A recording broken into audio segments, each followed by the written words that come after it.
يا دكتورة انا هبه. عايزه الحضانات يبقى فيها تشجيع للطفل ان هو يستطلع حب، يبقى عنده حب استطلاع، لان حب الاستطلاع ده بذره كده ان هو ينمو يشغل معرفيا. دماغه اه ويتعلم ويكتشف. يزرعوا مم. يزرعوا بذور في الجنينه ويسيبوها تكبر. هم طالبين منك يشوفوا شخصيا. ليلى محرم بتقول لك يا دكتور مهنار قولي لنا بنتك استفادت ايه، فقولي لنا يعني كانت بتزرع بتتعلم حاجات زياده عن الحضانات التانية. انا في البيت بعمل معاه الحاجات دي، بنزرع حاجه، بنقرا قصه.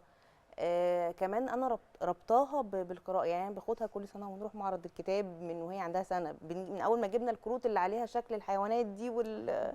والحاجات دي، ده اسمه كذا، ده اسمه كذا.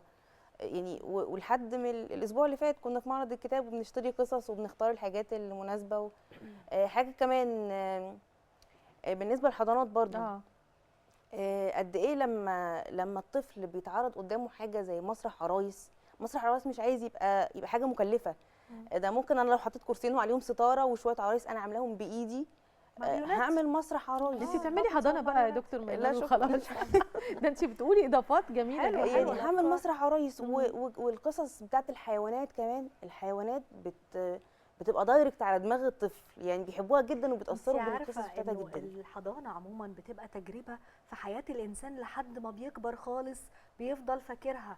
يعني انا لحد دلوقتي زي ما هينار قالت، انا شايله الكتب كان عندنا اللي فيها الحيوانات والاشكال والمكعبات بتاعتي اللي عليها حروف، انا شايلها عندي لحد دلوقتي واديتها لاولادي، بس خدتها منهم تاني عشان يضمنوها هيبوظوها. طبعا.